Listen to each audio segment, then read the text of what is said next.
शिव के मस्तिष्क पर विराजमान साक्षात नाग देवता का आगमन एक गृहिणी के घर में हुआ।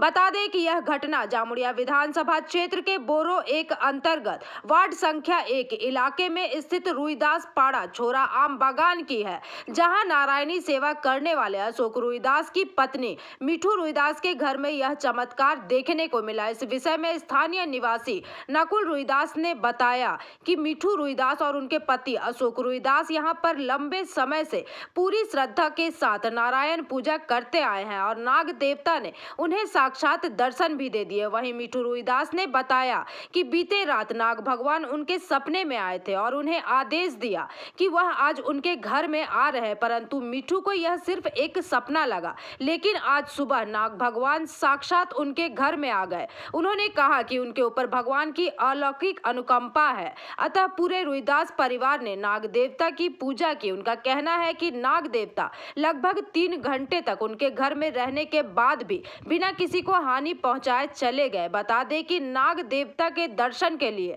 लोगों की भीड़ उमड़ पड़ी और नाग देवता को दूध पिलाकर श्रद्धा पूर्वक उनकी पूजा अर्चना की गई। सकाले 5টার সময় উঠেছি, চুপ 5টার সময় উঠে পর মালুর গোবর ছড়া দিয়ে মালুর দিলাম। তো বাবা আমাকে বললে রাতে স্বপ্ন দিলে যে বাবা তুই চিন্তা কেন করছিস, আমি তোর কাছে যাচ্ছি, আমি নাগ বাবা তোর বাবা এনে বললে তোর নাগ বাবা আমি যাচ্ছি তোর কাজকে। তাই বললাম হয়তো আমি স্বপ্ন দেখলাম, এনে বললাম হয়তো আমি স্বপ্ন দেখেছি। সকালে দেখছি ওখানে বসে আছি, সকালে উঠে দেখছি বাবা এদিকে উঠে দেখ ঘরে কত বড় সাপ ঢুকেছে বসে আছে। তো এর উঠলে খিচাচ্ছে, তো লড়াও নাই চড়াচ্ছে। দুধ দিলাম, আমি হাতে নিজের কাছে দুধ দিলাম, ধূপ দিলাম, দুধ খেলে উনি বসেই আছে, কী করে নেই। তো পুজো করলাম, পুজো করে আরে ধূপ দেখালাম, তো উনি বসে আছে, ওই দেখেছি আর কিছু। এটা নিয়ে আপনার মনে কি লাগছে?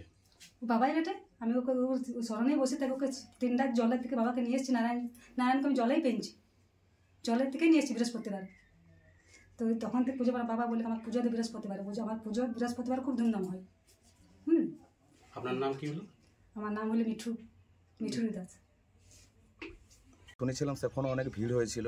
পরের বাড়িতে আমাদের নাগরাজ বাবা স্বপ্ন দেয় যে আমি এখানে আছি, আমাকে পুজো করো, আমাকে সেবা দাও।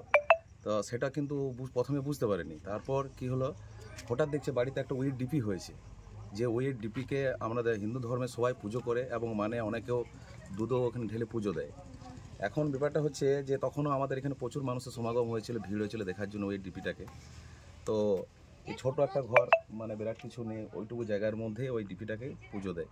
তারপর হঠাৎ এই আজকে আমরা শুনলাম যে নাগরাজ বাবা ওনাকে নাকি স্বপ্ন দিয়েছেন যে আমি আসছি তোর বাড়িতে, দুধ কলা এসব রেডি করে রাখ, আমি তোর হাতে সেবা করব বা ভক্ষণ করব বা খাবো, এরকম ধরনের জিনিস ওনাকে বলেন। তো উনি হয়তো ভাবতে পারেন স্বপ্ন তো অনেক রকম হয়, সত্যি আবার না হতে পারে। যখন সকালে ঘুম থেকে উঠে দেখে তখন সত্যি নাগা বাবা ওর বাড়িতে নাগরাজ বাবা এসে বসে আছেন। এমনকি প্রচুর মানুষের সমাগম হয়েছে সকাল 7টা থেকে এখনও পর্যন্ত 12টা পেরিয়ে গেছে এখন, মানে একদম সেই টোটাল ফোনা তুলে কন্টিনিউ 4-5 ঘন্টা কিন্তু ওইভাবেই দাঁড়িয়েছিল, কিন্তু কারো ক্ষতি করেনি, কোনো রকম মানুষের ডিস্টার্ব করেনি বা কাউকে ভয় দেখাননি, কিছু না। উনি দুধ এনে দিয়েছেন, উনি নিজের হাতে দিয়েছেন, খেয়েছেন। এখনও উনি বাড়িতে আপনারা দেখলেন যে ওইখানে উনি বসে আছেন। এটা মনে আপনার কী লাগছে? এটা তো আমি বলবো একটা অলৌকিক ঘটনা। আজকের দিনে এসব জিনিস মানুষ তো মানতে চায় না বা বিশ্বাসও করেন না, কিন্তু যে ধরনের জিনিস। जामुड़िया से दिलीप साव की रिपोर्ट, PVTV न्यूज। नियमित अपडेट एवं दुनिया भर की ताज़ा खबरों के लिए हमारे फेसबुक पेज को फॉलो एवं यूट्यूब चैनल को सब्सक्राइब